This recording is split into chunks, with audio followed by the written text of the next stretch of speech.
If you are thinking that you would like to plant some seeds at the community garden, wherever we have the rows that are marked for where to plant the seeds, make sure that the drip line is tight and it's in place.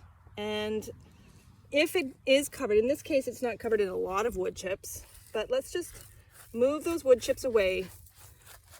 You can smooth out the ground as you go.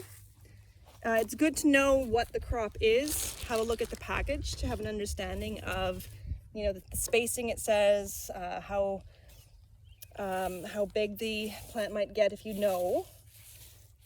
We have these drip holes here, which are a good indicator for larger plants to plant more of the seeds at the drip hole, knowing that that's about as much space as they need. Things like carrot and lettuce, we plant along the entire length of the drip line, anticipating that it will still get enough moisture throughout, and we just want to make sure we're maximizing space. So, going through and just smoothing away the wood chips, just push it towards the center of the rows. And as opposed to moving the drip line over and planting under the drip line, let's make sure that it is in place and you can create your trench on either side of the drip line. Things like lettuce and spinach or herbs like cilantro, we can plant it on either side of the drip line and really maximize how much we're getting out of this one row.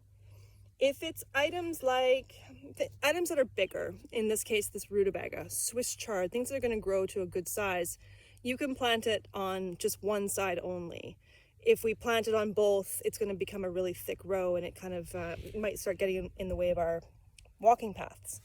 So it is good to understand what you're planting. In this case with rutabaga, I would just choose one side. You can always alternate if you really wanted to, but trench it on the side of the drip line. And then this way the plant doesn't have to try and grow up under the drip line, it's just growing to the side of it, and it will still get plenty of water in that way. And so just making your trench, the seed pack will tell you the approximate depth for the seed itself. Nobody's too particular here. Let's just try and make sure that we do the best we can. The smaller the seed, typically, the closer to the surface that it will need to be.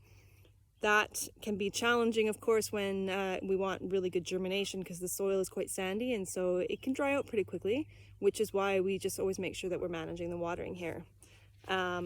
And so, making your trench, being thoughtful on seed use because we only have so many seeds. Try not to seed too heavily, and that way if we don't get germination, we can always use more of the seeds from the pack in order to fill in the gaps. So once you have made your trench and you are gentle and delicate with fine fingers, getting some seed spread out, filling it in loosely, tapping it down once the seeds are in, so that we then have, and if you need to, just move the drip line back over a little bit more. But most importantly is that we're just not planting underneath the drip line, just to either side or both sides. And then once we come back through here with wood chips, we would be bringing the wood chips quite close, but not on top of where we have our seeds started.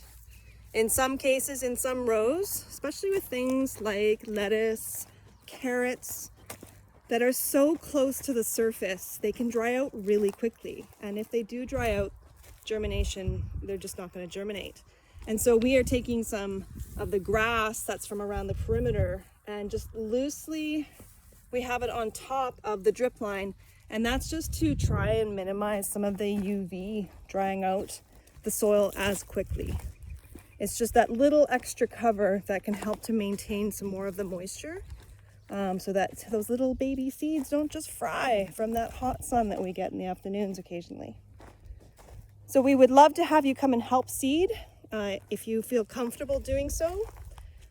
The drip irrigation can be very slow, and so if you do come up here and you plant a few rows of seeds, we would encourage you to hand water. Now we have watering cans in the shed, so you can go ahead to the tap over there, and there's a nozzle that you can fill watering cans. Otherwise, we also do have a spray hose at the moment. I'm going to be working on fixing that up. And that's attached, so you know, follow the hoses to its origin. We have a splitter here. One goes and continues onto the drip line, and then this other one is for the spray hose.